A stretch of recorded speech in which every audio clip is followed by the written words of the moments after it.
and this is a huge tip. So this is one of the most important ones in the entire game of Clash Royale.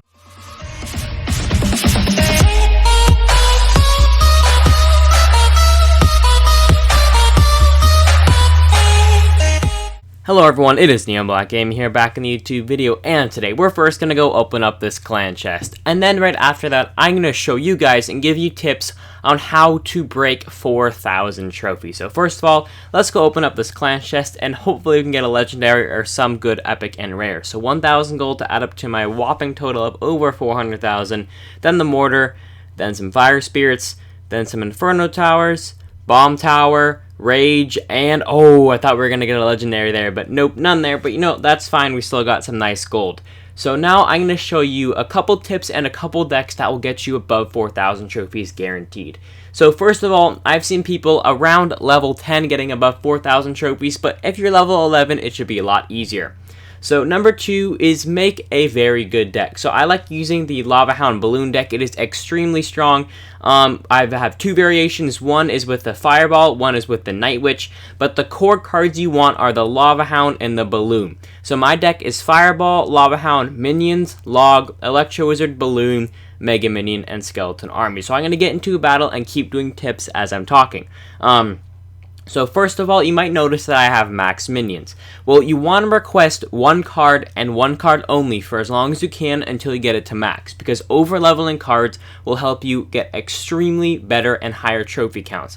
Because say you have a couple normal level cards, like a couple level 9 rares, and then that level 13 common. That will help you get you a ton more trophies than if those minions say and everything were even.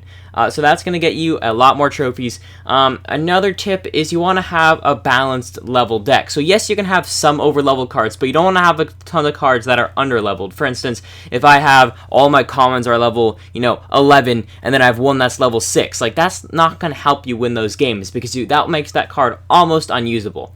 Another tip is that you really want to have a deck that can counter a lot of other ones. So say you have a ton of tanks in the deck, that's not going to work well. Yes, you have some good offense, but where's the defensive capability? You need that versatility in every single deck. So I can do a deck building tutorial video if you want me to do, like how many tanks, how many of these cards, how many defensive cards, but the rule of thumb is you want 2 to 3 cards that can target air and are good at targeting air. You also want at least 1 ground quote tank, so you can take out bowlers and giant skeletons and stuff like that. And oh, I should not have placed those minions there. That was a horrible placement. And then you also want a high DPS troop. For instance, a killer card is what you can call it.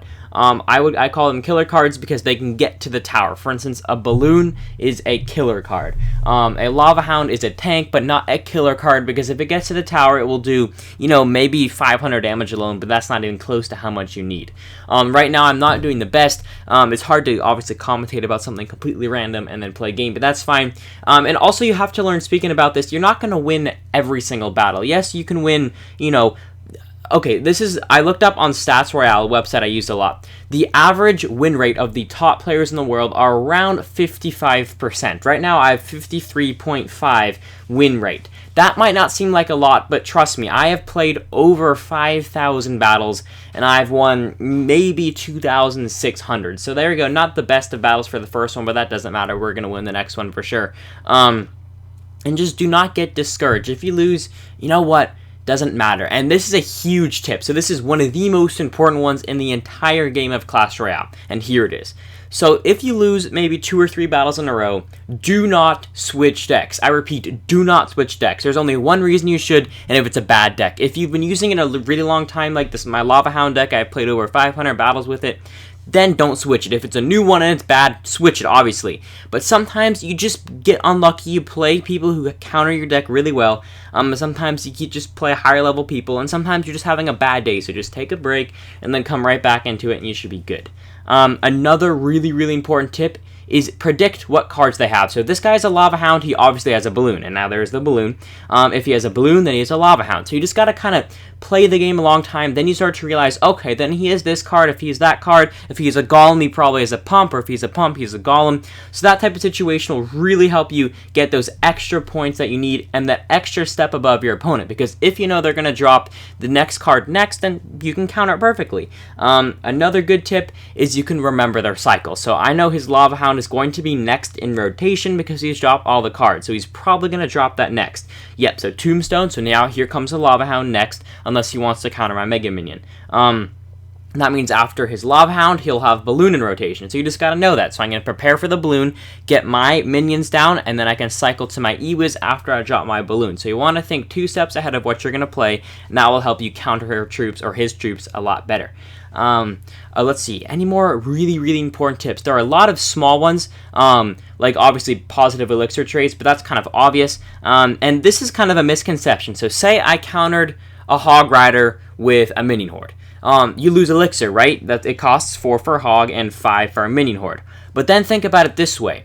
They're going to have to counter your Minion Horde with something. So if they counter it with a Zap, he spent 6 because the Hog Rider's 4 and the Zap is 2. So you actually had a positive elixir trade overall. So think of the overall elixir. You don't have to count how many they have, but just in the last plays, you should know if they have 5 or 10 or 0 elixir, because that is going to help you in the long run.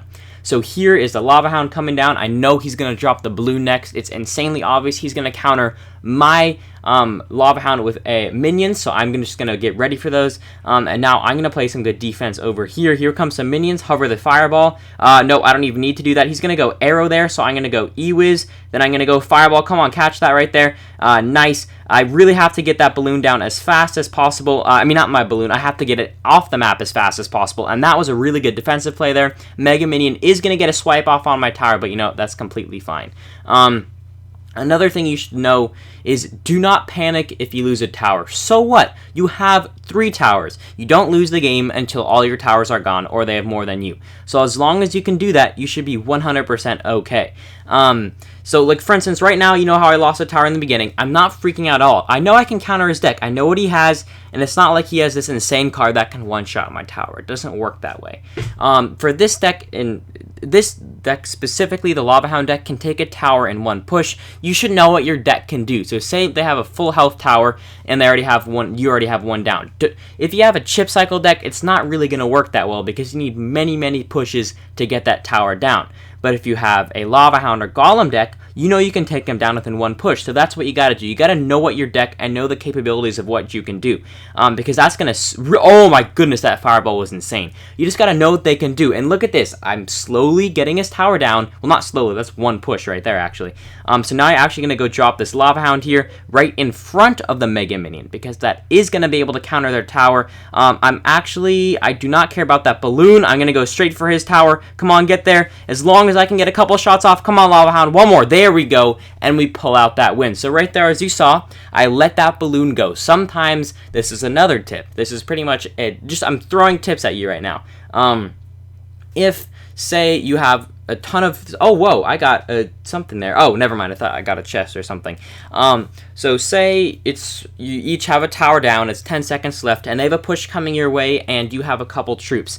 I would recommend actually spending those troops on offense, because yes, you might lose the tower. Sometimes you just cannot defend a push. If someone drops a Golem, this deck specifically is really bad at countering Golem decks. So if I see a Golem that's 8 elixir, they only have 2 to defend, I'll go Balloon and Mega Minion, and they can do nothing against that. I mean, they literally 0 elixir. They'll have enough for minions, but then my Mega Minion will counter it, so on and so forth, and that's how you play this. So right there, he just dropped minions, so I'm going to drop a Balloon, because that's most likely his only counter, so this Balloon will probably get off 2 shots. Another thing to know is, since he has this pump, he probably has a very expensive deck, which he does. Luckily, I have an E-Wiz and a Skeleton Army, and there goes his push.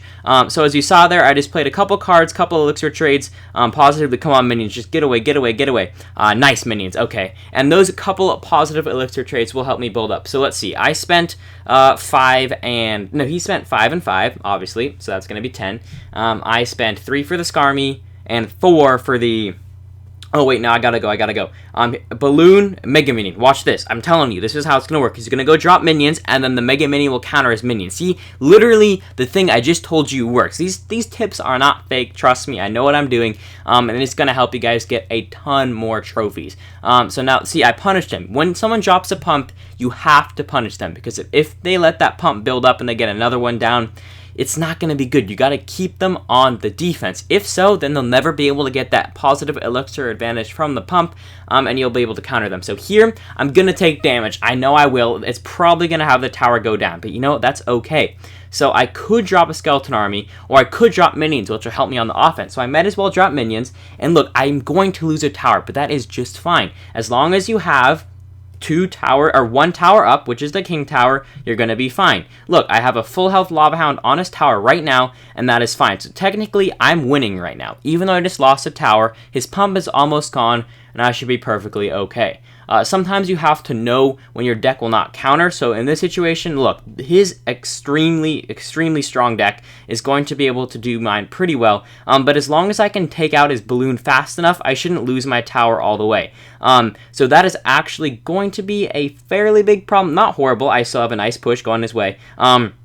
He's actually going to go extreme all out on that side there. So I'm going to go drop a balloon right in the middle here. He's going to go balloon right onto that tower, I think. I'm going to have to go for this 3-crown push. In this situation, I'm definitely going to save this Mega Minion. Oh, no, I'm not. I'm going all out now. See, this is the point. It doesn't matter if you lose a tower. You just got to push through it and go all the way until you get that victory. So here, he's probably going to go arrow. If not, he's going to lose that tower. And there we go. That's what I'm talking about. That is going to be another win for this video. So you know what, I think I've gotten most of the important tips, probably 15 or 20 really good ones for you guys. If you want another video like this, please tell me in the comments down below. And look, I lost the first one, and check this out, I won the second two. So that's the proof. If you lose one, it does not matter, just keep playing through it. Use these tips, and tell me in the comments down below any tips that you used from this video that actually helped. So that's going to wrap this up. If you want any more help, or just tell me in the comments down below, and I will see you all in the next video.